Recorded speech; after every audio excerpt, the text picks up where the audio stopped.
आज के इस वीडियो में हम बात करने वाले हैं साइटोप्लाज्म के बारे में। साइटोप्लाज्म हम किसे कहते हैं? सबसे पहले हमें बनाना पड़ेगा सेल, ठीक है।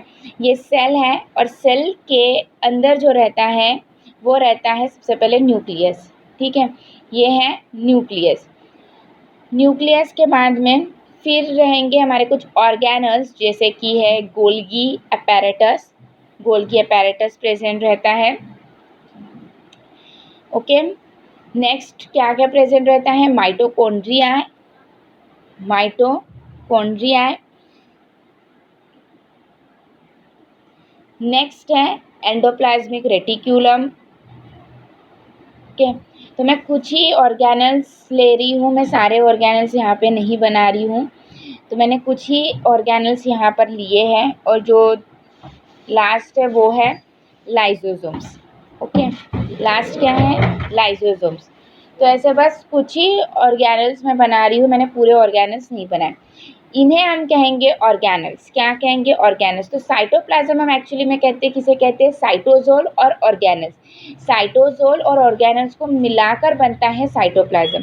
तो यहाँ पर ये जो ऑर्गेनल्स है और यहाँ पर ऑर्गेनल्स है और साइटोजोल, मतलब कि ये इंट्रासेलुलर फ्लूइड, इसके अंदर जो भी फ्लूइड है और ये फ्लूइड जो भी प्रेजेंट है उसे हम क्या कहेंगे? साइटोजोल, और इसे हम कहते हैं इंट्रासेलुलर फ्लूइड, ठीक है। और न्यूक्लियस और साइटोप्लाज्म को मिलाकर बनता है प्रोटोप्लाज्म, ठीक है।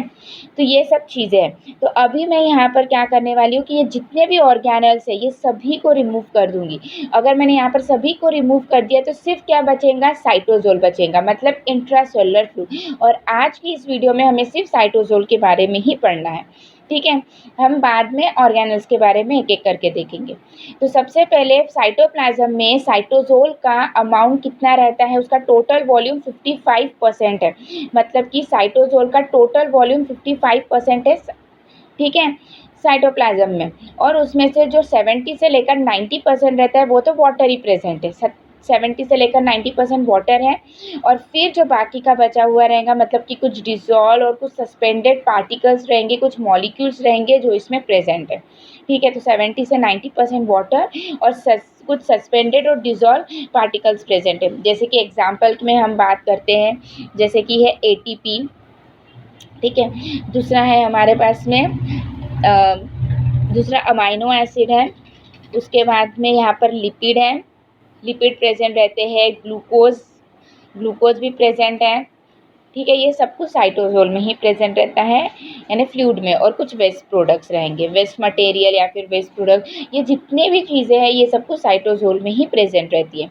अभी ये हो गया पहला पॉइंट। दूसरे पॉइंट ये है कि कुछ ऑर्गेनिक मॉलिक्यूल्स क्या रहते हैं? साइटोजोल में प्रेजेंट रहते हैं। जब वो ऑर्गेनिक मॉलिक्यूल्स क्या करते हैं? एक एग्रीगेट हो जाते हैं, एक दूसरे के पास में आते हैं, तो एक बड़ा सा क्लस्टर बनाते हैं, और एक गुच्छा बनाकर, एक क्लस्टर बनाकर एक बहुत बड़ा मास बनाते हैं। अब ये मास का क्या काम होता है? ये मास का काम होता है स्टोरेज प्रोवाइड करना।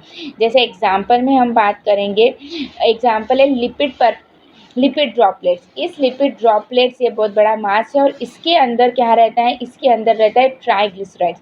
तो ट्राइग्लिसराइड्स इसके अंदर क्या रहते हैं? स्टोर फॉर्म में अवेलेबल रहते हैं, स्टोर रहते हैं।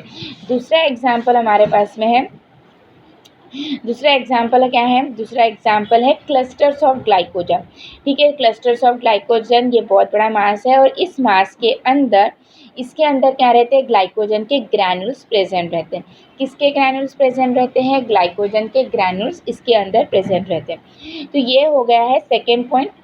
साइटोजोल में ये सब चीज़ें हैं, ठीक है। उसके बाद में साइटोजोल जो है वो एक साइट ऑफ केमिकल रिएक्शन है, मतलब कि साइटोजोल में भी केमिकल रिएक्शंस होती है। जैसे कि अगर हमारे पास में ग्लूकोज है और ये ग्लूकोज की 10 सीरीज ऑफ केमिकल रिएक्शन रहेंगी, मतलब 10 सीरीज में ये रिएक्शन चलेंगी, और इससे हमें मिलेंगे ATP।